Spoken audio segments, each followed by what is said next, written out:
This is 41 Today on 41 NBC.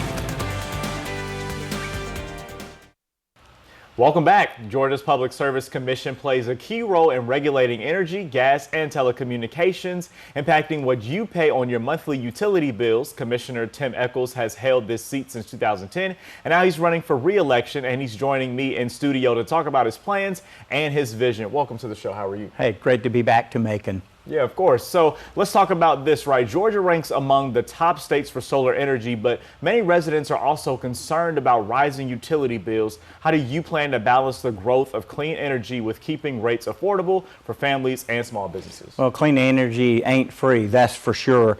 But I think constituents have been pushing us toward doing more clean energy, and we've tried to do that in ways that make sense. But affordability, it is the number one thing in people's lives right now. It's not just your utility, it's your rent, right? It's your groceries, it's health insurance, for goodness sakes, car insurance. Everything is so high, and that's why we froze Georgia Power's rates for 3 years. So we're not going to entertain a base rate increase of any kind with them until 2029.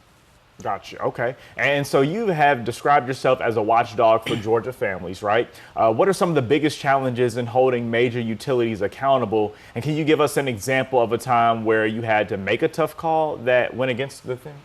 Well, in 2013, we didn't have any solar in Georgia, and the utility didn't want to do any. Georgia Power was just obstinate that they didn't want to do any solar. And 3 of the commissioners, Commissioner McDonald and the late Commissioner Doug Everett and I, he was from Albany, we made them do it.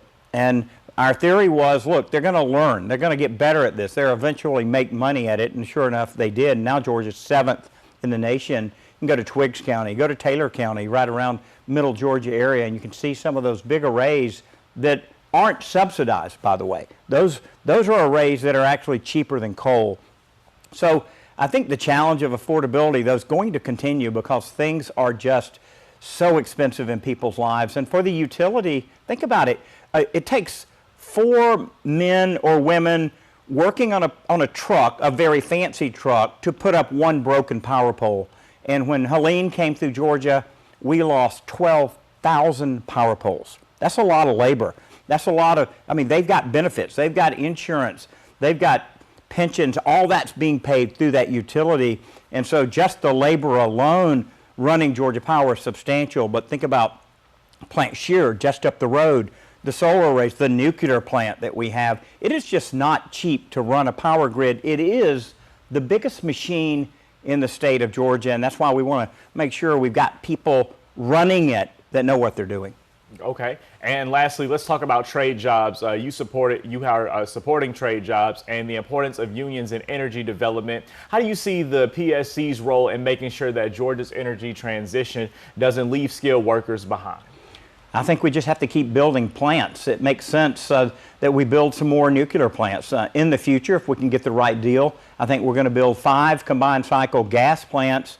I've been endorsed by virtually every union in Georgia, and those unions are very important for the livelihoods of those members, both the apprentices and the journeymen that are going through those unions. So whether it's iron workers or sheet metal, carpenters, painters, of course, IBEW, all of these are very important.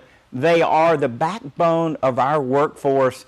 So whether it's unions endorsing me or the chamber, both the business people and the workers, they're all endorsing me in this race, and I think that says something.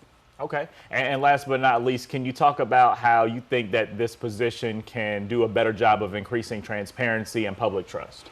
Well, we do transcribe everything. If you've ever been to the commission, we have that little transcribe person there just typing everything. We virtually never go into executive session for anything. Everything's out in public, every meeting broadcast on YouTube.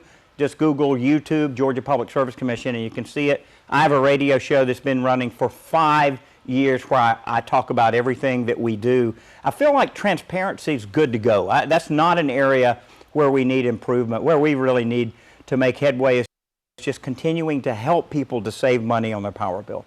Well, thank you so much, Commissioner, so much for joining us on the show. Guys, Election Day is on Tuesday, and for more information, you can head over to our website at 41nbc.com.